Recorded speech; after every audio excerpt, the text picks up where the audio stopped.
et je vous souhaite une bonne session. Merci. Merci du coup à tous d'être encore là pour cette dernière session du Devil.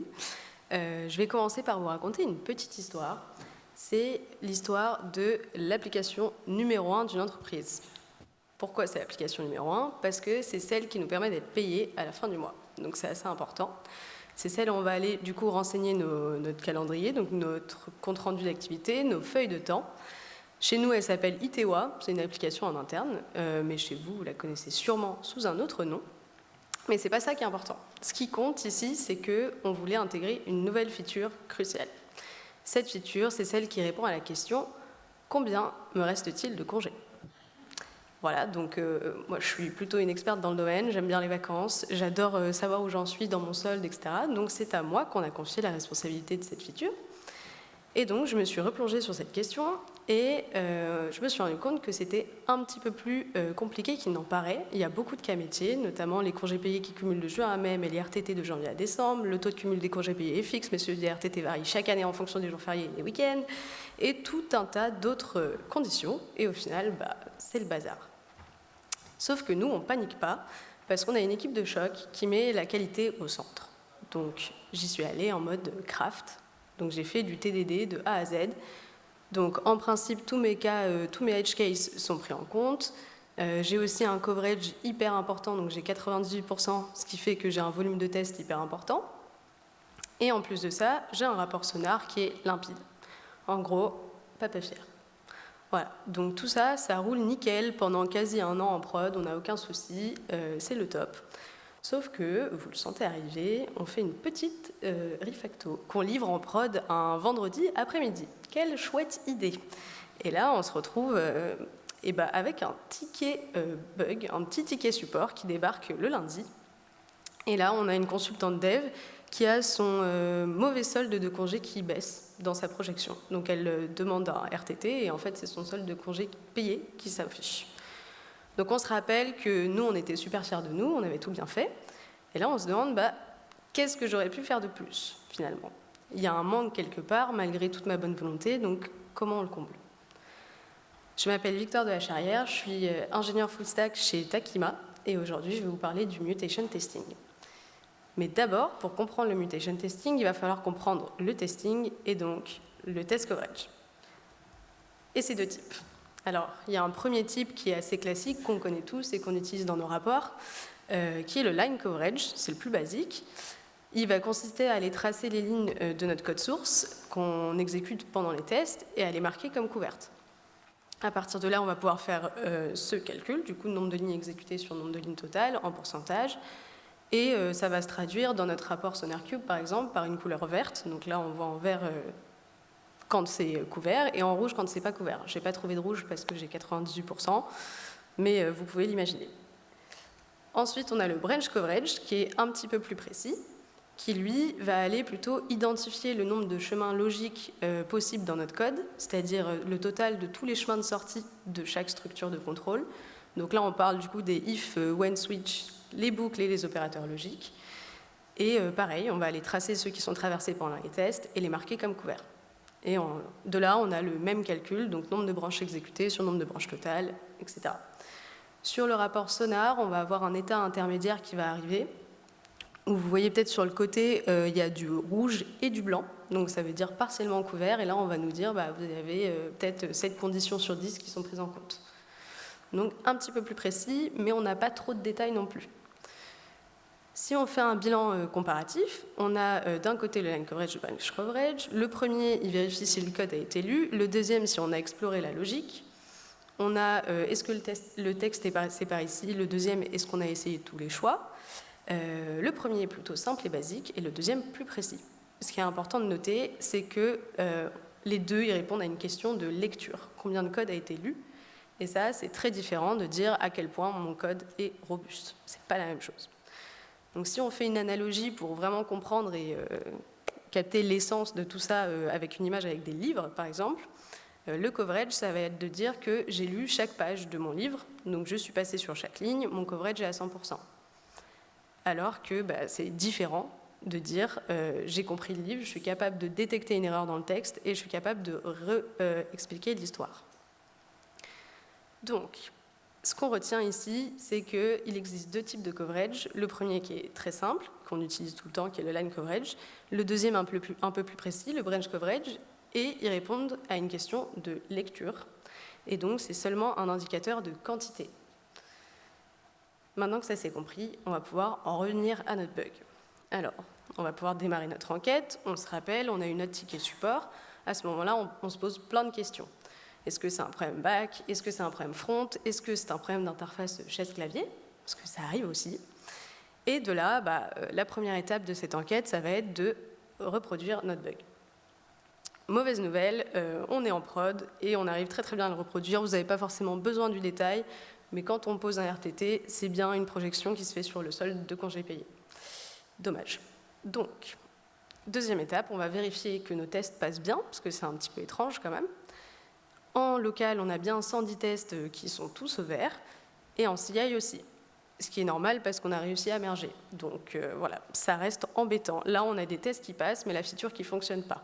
Et du coup, d'où vient le problème? Spoiler, probablement que nos tests ne sont pas assez robustes.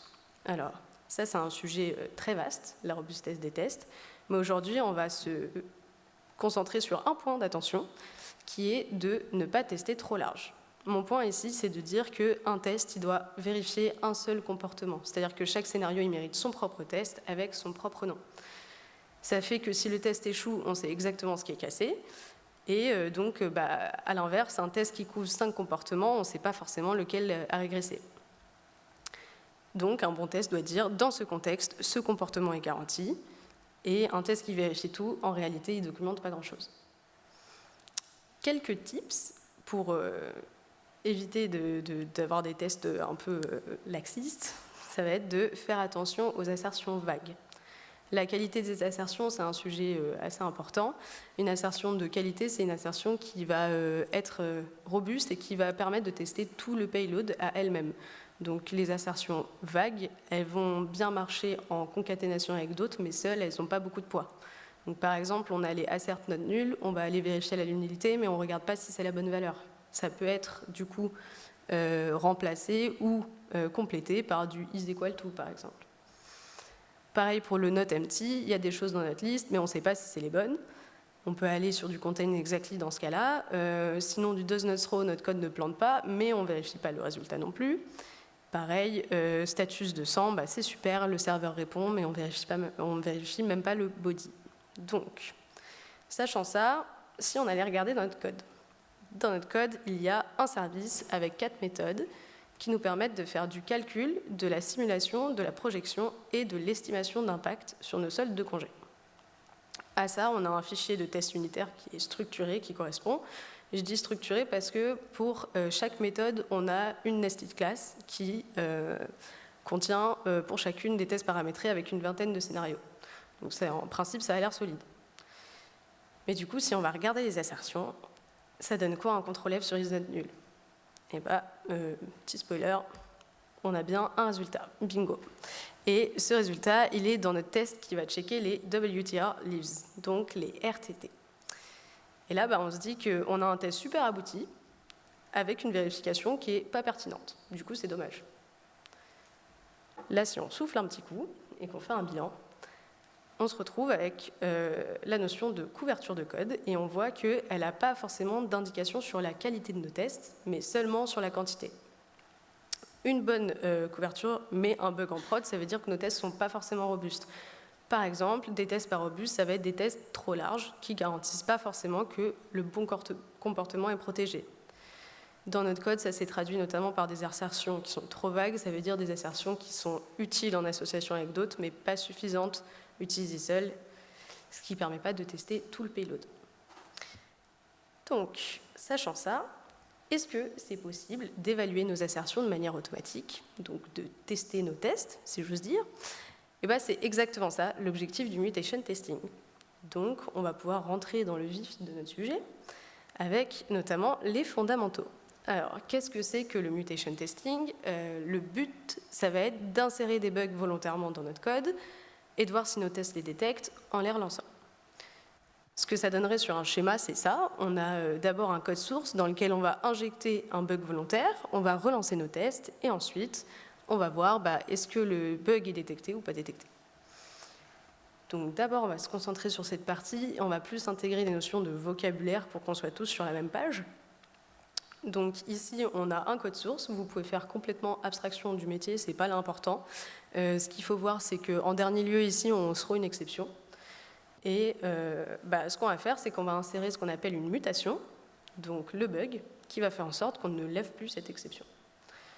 Ça s'appelle un mutant. C'est la copie de notre code qui contient la mutation. Et attention, du coup, une seule mutation par mutant, comme ça, on est sûr de ce qu'on est en train de tester, on a quelque chose d'isolé. Maintenant qu'on a ça, je pense qu'il y en a quelques-uns qui doivent se demander comment se passe l'injection en elle-même du bug. Elle est pas au hasard. On a des outils de mutation testing qui vont pouvoir définir différentes catégories de modifications qu'on appelle les mutateurs. Et du coup, ces mutateurs, ils vont cibler des types précis de construction dans le code. Et il y en a beaucoup, beaucoup, beaucoup, beaucoup. Je vous épargne le détail, je vous en cite quelques-uns. Les mutateurs conditionnels qui veulent, eux, remplacer les opérateurs de comparaison par leurs voisins. On a les mathématiques qui vont aller remplacer les opérateurs arithmétiques par leurs opposés. On peut changer des valeurs de retour, supprimer des appels de méthode void ou encore faire de la négation de conditions. C'est un tout petit échantillon de ce qui existe, mais ce qui compte, c'est de savoir que chaque catégorie, elle produit des dizaines de mutants sur un projet et c'est la combinaison de tout ça qui va nous donner une vision complète sur la robustesse de nos tests. Donc, une fois qu'on a introduit ce bug et qu'on a notre mutant, on va pouvoir relancer les tests pour chaque. Donc, ça ressemble à ça, on a notre mutant, on relance toute la suite de tests, ce qui fait un truc énorme. Si on a, je ne sais pas, au hasard, 164 mutants, ça nous fait environ 18 000 exécutions de tests. Donc ça, c'est vraiment de la théorie. Parce qu'en réalité, ce n'est pas viable. Donc le réel process de relance de tests, il ressemble plus à ça. C'est-à-dire qu'on va commencer par identifier les classes à muter. Ensuite, on va calculer le coverage, puis générer nos mutations. L'étape du calcul de coverage, ici, elle est clé parce qu'elle va nous permettre de mapper nos mutations avec les tests qui les couvrent. C'est fait de manière implicite, mais c'est obligatoire pour la phase de relance des tests parce qu'on va relancer seulement les tests cibles. Ça fait qu'on économise énormément en performance, donc là, on est plus en réalité à 2500 exécutions de tests au lieu de 18 000. Voilà, donc grâce au calcul de coverage, on a quelque chose de viable en production. Maintenant, une fois qu'on a relancé ces tests, comment on compute le résultat ? Pour un mutant donné, si dans les tests, il y en a au moins un qui fail, on dit que le mutant est tué. Donc, on arrive à avoir un test efficace, on arrive à détecter le bug, donc c'est bon. En revanche, si on a un autre mutant et que tous les tests passent, dans ce cas-là, on dit que le mutant survit et que là, pour le coup, on a vraiment un trou dans notre suite. Il y a un souci. Le résultat est compute, on va pouvoir l'analyser. On va l'analyser principalement avec une métrique qui s'appelle le mutation score, qui consiste à faire le rapport de tous les mutants tués sur l'ensemble des mutants, donc tués et survivants, en pourcentage. Ce pourcentage-là, il va représenter le pourcentage de bugs potentiels qu'on arrive à détecter. Et c'est vraiment la métrique de base dans le mutation testing à prendre en compte. Donc, petit bilan. Vous avez la frise qu'on a vue et le mutation score.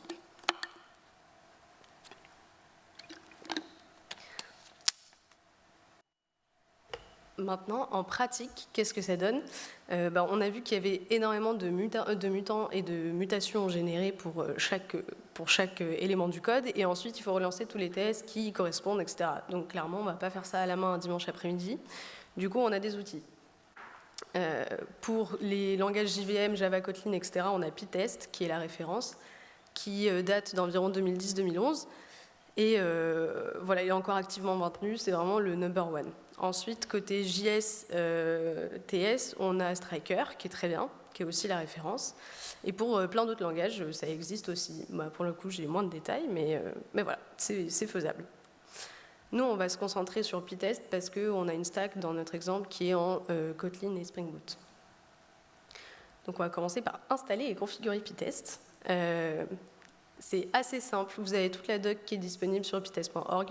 Le Getting Started est hyper bien expliqué et vous avez du coup, c'est disponible pour plusieurs dependency managers. Nous, on va prendre Maven parce que c'est celui qui est le plus répandu, donc ça devrait parler à plus de monde. Et du coup, l'installation est très simple. Ça commence par juste un plugin. Et si vous avez JUnit 5 ou plus, une dépendance à ajouter. Et de là, c'est déjà fonctionnel, vous pouvez déjà lancer une analyse. Sauf que il est extrêmement recommandé de rajouter de la configuration. Elle est optionnelle, mais franchement, sans ça, c'est pas viable. Même en termes de perf, etc., c'est pas possible. Donc vous avez plusieurs paramètres, je vais vous en présenter quelques-uns qui pour moi sont vraiment la base pour pouvoir lancer un premier rapport. La première chose à faire, c'est de définir votre scope de mutation, donc vos classes cibles. Ici, nous, on va prendre notre service qui concerne les congés. C'est là où vous allez vouloir insérer des mutations. Et ensuite, vous avez aussi le scope de test. Donc ça va être les classes de test à lancer qui vont correspondre en général à votre service de classe cible. Vous m'avez compris. Ensuite, vous pouvez exclure des classes, donc tout ce qui est config, DTO, etc. Vous avez plein de paramètres. Moi, je vous ai juste présenté excluded classes, mais c'est vraiment quelque chose à aller affiner. Mais voilà, l'exclusion de tout code métier, enfin non métier important. Voilà. Et ensuite, élément important avec Pitest, vous allez pouvoir définir vos groupes de mutateurs. Donc Pitest en a plusieurs, donc chaque groupe a de plus en plus de mutateurs. Celui par défaut, c'est defaults. Nous, on prend stronger parce qu'on est sur un petit scope, donc c'est plutôt OK, parce que plus de mutateurs veut dire analyse plus fine, mais aussi temps d'exécution plus long. Alors, voilà, nous, on a choisi stronger. Ça se voit, vous pouvez le renseigner ici, là, dans du coup, mutators, et vous choisissez votre groupe. Vous pouvez aussi choisir des mutateurs en particulier. Vous n'êtes pas obligé de sélectionner un groupe. C'est à vous de voir. Dernier paramètre important, avant-dernier, c'est le format du rapport. Vous pouvez rajouter XML si vous voulez l'intégrer à votre CI/CD. Et ensuite, gestion de l'historique. Par défaut, Pitest va vous faire une suite de rapports avec un timestamp. Si vous voulez juste l'écraser, ce qui est la meilleure chose à faire en principe, il faut rajouter ce paramètre. Et voilà, donc là on a une configuration de base qui est plutôt OK pour lancer un premier rapport. Du coup, on va aller lancer notre analyse. Et ça se fait très simplement dans le terminal avec cette petite commande, donc mvn pitest mutation coverage. Et ça se fait aussi dans l'IDE. Donc là, par exemple, dans IntelliJ, on peut aller juste double-cliquer sur le job en particulier. Et là, on a notre application qui va se build et Pitest qui va se lancer derrière et on va avoir des logs qui ressemblent à peu près à ça. Donc c'est tout rouge, mais pas de panique.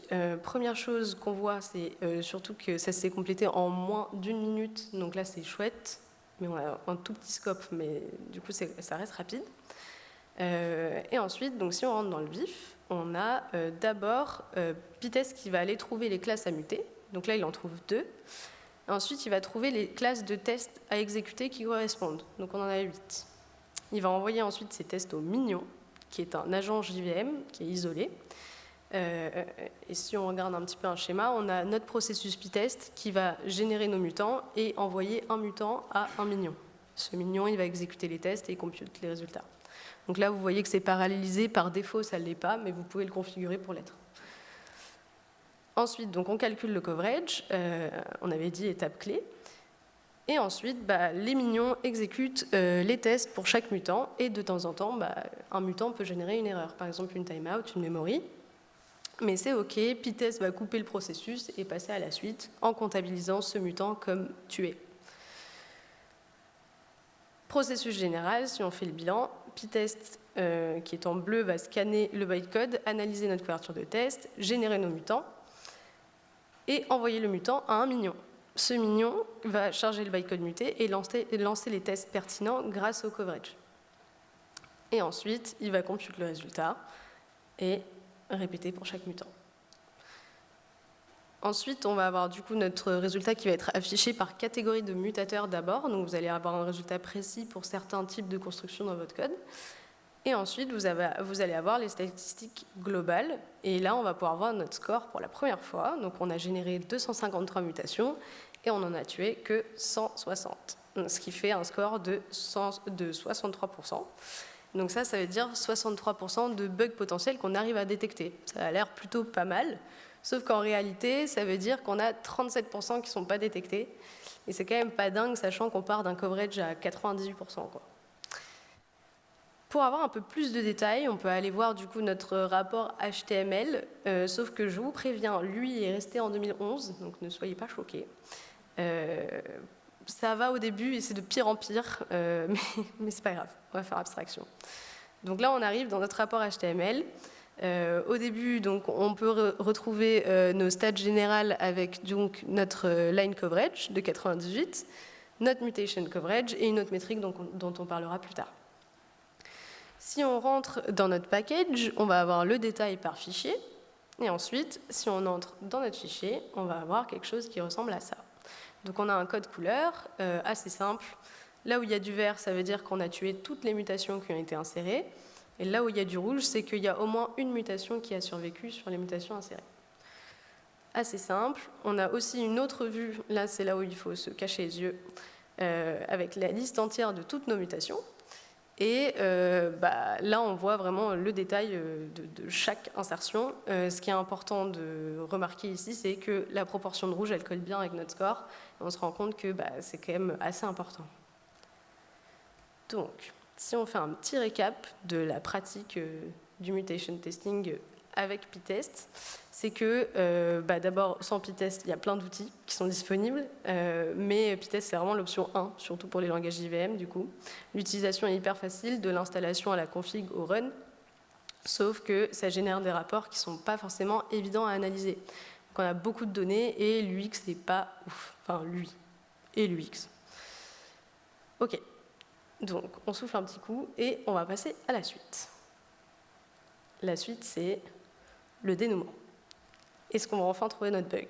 Alors, la chose à faire, c'est de corriger ces tests. C'est ce que Pitest nous incite à faire, c'est vraiment d'aller se plonger dans les tests et de les corriger eux. Donc on va ajouter un DTO de résultat de calcul attendu pour chaque scénario de test. Donc on va mettre un expected DTO.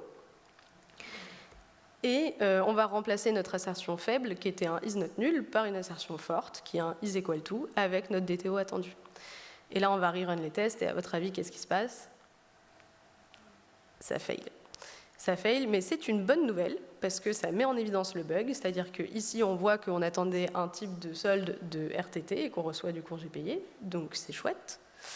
Ensuite, en creusant un petit peu, on découvre le poteau rose. On voit que c'est dans une méthode de mapping. Mapping, pas au sens qu'on le connaît, mais mapping métier entre du coup un document de demande de congé et un type de solde. Et voilà, on le voit ici, QRTT, on lui assigne du congé payé. Et en creusant encore plus, on voit que c'était bien dans la PR de notre refacto du vendredi après-midi. Et voilà, ça s'est caché dans les diffs, on l'a pas vu. Oups. C'est pas ça qu'il faut retenir. Ce qu'il faut retenir, c'est que Pitest nous avait prévenu qu'on avait des mutations survivantes du coup à la ligne 142, mais donc à l'endroit de ce petit bug, et que si on avait fait avec dès le début, ça serait probablement pas arrivé. Donc, on va passer à autre chose parce qu'il ne faut pas rester sur les échecs. Donc, on va aller corriger notre bug, on va rendre à RTT ce qui appartient à RTT, et on va relancer nos tests. Et là, tout est vert. Donc c'est chouette. À partir de là, on va pouvoir calculer un nouveau mutation score. Donc on va partir de nos 63% et le nouveau score, à votre avis, est-ce qu'il monte beaucoup? Pas tant. Pas tant, mais c'est normal du coup, parce que corriger une ou deux assertions sur une méthode, ça tue très peu de mutations, surtout quand on part de beaucoup. Du coup, ce qu'on retient ici, c'est que le mutation testing, c'est un processus itératif. On va aller identifier les trous et renforcer les assertions les plus critiques d'abord, et le score va monter petit à petit. Récap, Pitest, il nous donne en réalité une carte des zones qui ne sont pas protégées dans notre code. Donc il va nous inciter à corriger nos tests plus qu'autre chose. Et corriger un test fragile, c'est parfois détecter un vrai bug en prod. Donc aussi important à retenir, le mutation score, il s'améliore progressivement, c'est pas en une passe, et donc il va falloir cibler les mutations critiques en premier lieu. Mais du coup, comment on sait ce qui est critique ? Je vous propose de challenger les résultats pour le savoir. On ne va pas aller tout corriger, parce que déjà, il y a un phénomène à savoir, c'est qu'il y a des faux positifs. Il y a des faux positifs dans PyTest qu'on appelle les mutations équivalentes. C'est des mutations qui modifient le code, mais qui ne changent pas son comportement. Du coup, aucun test ne peut les détecter, vu qu'il n'y a rien à détecter. Autrement dit, le code muté a la même sortie que le code de base, et donc ils sont équivalents, et donc aucun test peut fail. Si on voit ça avec un exemple, on a par exemple une fonction qui nous return x plus 1. Si on a un mutant qui return x moins 1, au final, on a le même résultat. Mais le code a changé, et donc c'est compté comme une mutation. Et du coup, tous les tests vont passer, et on va dire que le mutant survit. Alors qu'en réalité, il n'y a pas d'impact, donc c'est un faux positif. Donc il y a ce phénomène-là qui existe. On a aussi des outils, par exemple, on peut aller plus loin que le mutation score. On a PyTest qui nous donne une autre métrique qu'on a vue tout à l'heure, qui s'appelle la test strength, donc la force de nos tests. Pour rappel, le mutation score, c'est le pourcentage de mutants tués sur tous les mutants. Et là, ici, ça va être le pourcentage de mutants tués sur les mutants couverts par des tests. Donc si on regarde en image, on avait, nous, 253 mutations. En vert, celles qui étaient tuées. En rouge, les survivantes. Et on en avait une en gris qui était sans couverture. Le mutation score, ce qu'il va faire, c'est qu'il va tout englober. Il va faire le rapport sur tout. Là où la test strength, elle va aller sortir de son calcul la mutation qui n'est pas couverte. Ici, on a des scores qui sont identiques parce qu'on a 98% de coverage, donc une mutation sur 253, ça ne change pas grand-chose. En revanche, dans le cas d'un faible coverage avec des tests efficaces, on se retrouve avec un mutation score, par exemple ici, on a beaucoup de gris, notre mutation score il va prendre l'ensemble, donc on va avoir 40%, alors qu'en réalité, la force de nos tests, notre test strength, elle est à 80%, elle est pas mal, elle est même très bien. Donc, on retient que le test strength il permet de différencier deux problèmes qui sont distincts. C'est soit la faiblesse d'assertion, soit le manque de coverage. Donc, on peut aller interpréter nos résultats un peu plus loin. Donc là, si on a un mutation score faible avec un test strength élevé, le diagnostic, ça va être plutôt du problème de coverage. Le but, ça va être d'aller ajouter des tests de qualité si possible. Après, on a l'autre cas de figure qu'on a vu plus chez nous, c'est-à-dire mutation score faible et test strength faible. Là, dans ce cas-là, c'est un problème de pertinence de nos tests, et donc on va aller renforcer nos assertions, améliorer nos tests. Dans le cas où tout est ouvert, tant mieux pour nous, on n'a aucun problème. En revanche, il y a quand même le challenge de continuer et maintenir. Donc, je vous laisse cette petite image, 2 secondes, si vous voulez regarder. C'est un peu les trois cas qu'on a pu voir.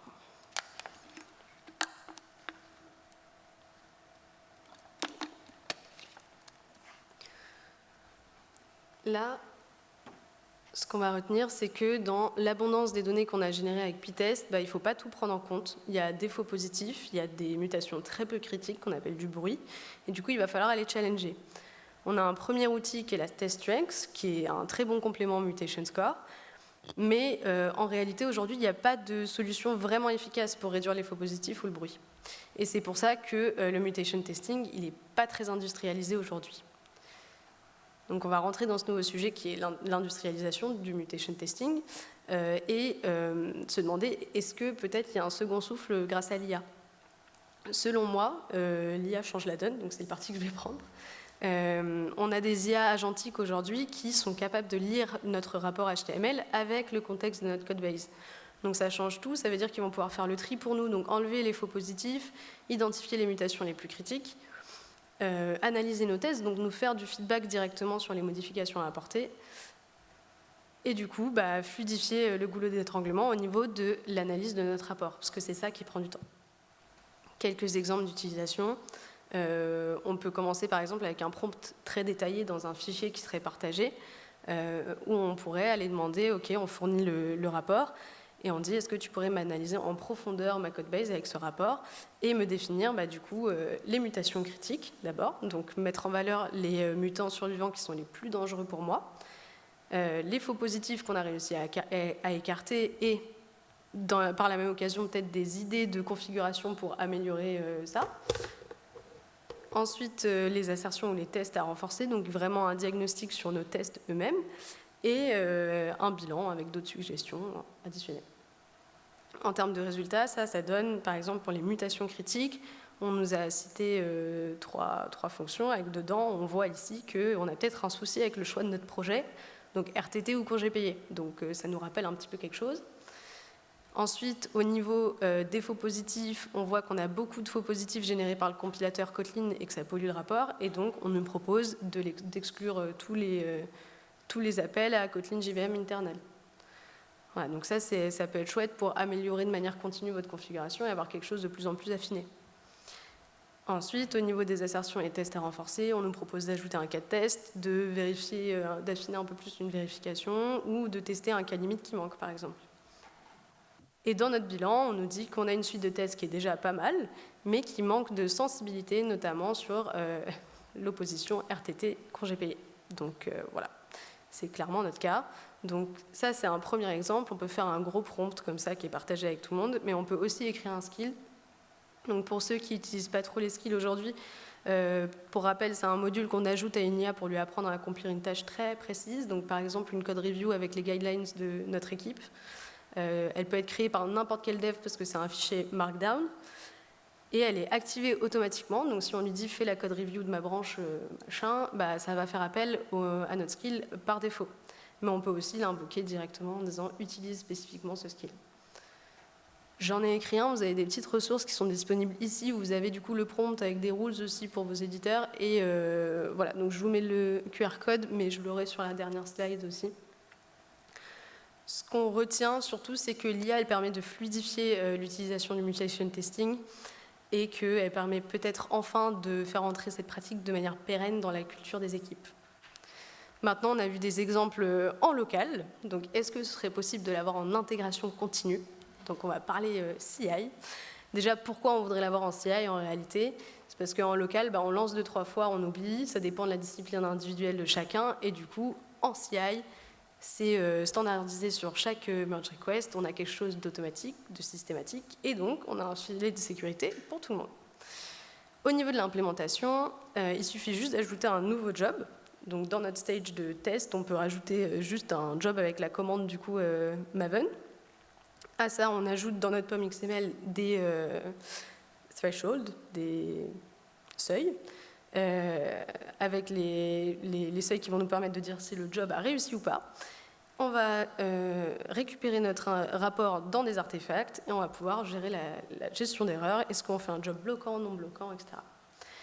Donc dans notre MR, on a l'AMR, un job p-test et le rapport qui est généré. Et du coup, avec l'IA, on aurait un petit agent IA qui pourrait s'interposer après le job p-test, qui se source dans le rapport et qui nous fait peut-être une checklist dans un commentaire en nous redisant les 4 catégories qu'on avait vues dans le prompt. Ça peut être chouette, voilà. Mais du coup, sur un vrai projet, comment ça se passe? Parce que là, on va parler scaling et perf. En gros, sur notre scope, on a vu qu'on avait 2 classes avec 110 tests et que ça durait 1 minute, c'est chouette. Je l'ai testé sur un projet très jeune de ma squad qui a 0 dette technique, enfin voilà, très sympa. C'est 15 minutes quand même déjà. Donc intégrer ça en CI, c'est OK, mais peut-être pas sur chaque commit. Et après, j'ai fait ça sur le projet Legacy, le gros monolithe. Et là, on n'est pas du tout sur les mêmes perfs, on est plus sur du 16 heures. Voilà, donc clairement, il va falloir avoir des petites stratégies. Donc si on part d'un projet trop lent, on a 2-3 leviers pour aller changer ça. Le premier, c'est le mode incrémental de p-test, c'est une feature bêta, mais elle est en bêta depuis tellement longtemps qu'on pourrait l'utiliser. Ça consiste du coup à garder un historique de nos runs et donc de pouvoir analyser seulement les changements, seulement le code modifié. Donc ça fait beaucoup gagner en perf. Ça se run juste avec un flag en plus sur la commande, donc c'est vraiment pas difficile. Ensuite, le deuxième levier qui est vraiment important, c'est aller réduire nos scopes, aller tuner notre configuration au maximum. Et ça, c'est un truc qui se fait de manière itérative, mais ça peut beaucoup jouer. À partir de là, on va avoir, du coup, voilà, on peut jouer avec notre config, et on va avoir quelque chose de viable en CI. Et maintenant, la question, ça va être, quand est-ce qu'on le lance? Ça va être quoi nos stratégies? La première chose, ce serait de faire un one-shot en local, donc pour découvrir un peu nos scores, etc. Déjà, est-ce que ça vaut le coup d'aller investir du temps et de ressources là-dessus? Si ça vaut le coup, on peut le faire en MR, mais dans ce cas-là, vu qu'on a vu des perfs parfois un peu pas ouf, le mieux, ce serait de le faire à la validation de la MR. Donc quand elle est en draft, on n'y touche pas. Quand elle est marquée en ready, on lance p-test. Ça, on n'a que des versions abouties qui sont analysées. L'option que je préconise le plus, c'est de faire une analyse périodique sur main, c'est-à-dire que une fois par sprint, une fois par semaine, enfin comme vous le souhaitez, vous lancez du coup une analyse sur main et après vous créez peut-être une nouvelle réunion, une nouvelle cérémonie avec votre équipe où vous vous concentrez sur le rapport, sur l'analyse du rapport, etc. Ça n'impacte pas le quotidien à part peut-être 1 heure de réu à un moment, voilà, donc c'est assez chouette. Maintenant, qu'est-ce qu'on fait des résultats? À quel moment on peut dire que c'est acceptable? Là, on va parler stratégie d'adoption du score, parce qu'on a vu les seuils, mais on n'a pas parlé du score en lui-même. Pendant la phase de découverte, je considère que c'est OK de commencer à 60% en non bloquant pour laisser le temps aux équipes de s'habituer à la chose, d'identifier les patterns, etc. Après, quand on est en phase plus d'adoption, on peut monter à 70-75 en ciblant le code métier critique. Et là, on peut passer en bloquant. Et quand on est dans une phase de maturité, l'idéal, ce serait de viser 80-85% sur le code métier, 90% plus sur le code vraiment critique. On garde en tête de jamais viser 100% parce qu'il y a les mutations équivalentes, donc dans tous les cas, ce n'est pas possible. Voilà, donc petit récap. L'intégration continue, ça permet d'avoir ce filet de sécurité. Et donc c'est hyper intéressant, même pour pouvoir augmenter le score progressivement. Sauf que les performances ne sont pas dingues, donc l'adoption n'est pas hyper facile au sein des équipes. Donc il y a plusieurs stratégies d'intégration et d'adoption de score. L'intérêt, c'est que tout le monde peut y trouver son compte, surtout avec l'IA. Donc voilà, c'est à vous d'aller un peu jouer avec l'outil et de voir ce qui est possible de faire. Donc, pour conclure, je voudrais qu'on retienne la première chose, pour moi la plus importante, c'est que le coverage ne suffit pas. Alors, je sais que c'est rare d'avoir 98% sur un projet, mais ça peut très bien cibler juste un package métier important, etc. On peut parler juste d'une feature particulièrement. Même si on se dit qu'on est boosté à bloc, c'est pas forcément suffisant. Et donc, là, le mutation testing a du potentiel en tant que complément, en tant que deuxième garde-fou. Sauf que ça a du potentiel depuis vraiment longtemps. Les premiers écrits là-dessus, je crois que ça date d'il y a 50 ans. Et ça n'a jamais été intégré dans la culture des devs parce que trop de données, trop de faux positifs, trop long. Voilà. Donc il y a beaucoup d'inconvénients.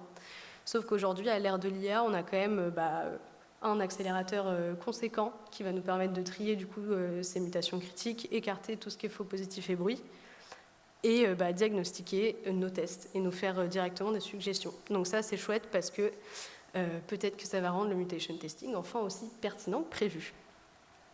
Dernière chose, et peut-être la plus importante, c'est qu'il y a des stratégies adaptables pour toutes les squads. Donc que ce soit sur le scope que vous visez, sur quand est-ce que vous lancez votre analyse, avec de l'IA ou pas, votre score cible qui peut évoluer, être fixe, non bloquant, etc. Les mutateurs que vous allez sélectionner, ce qui compte, c'est de trouver la combinaison qui fonctionne pour vous. Voilà. Et je vous remercie. Et vous avez...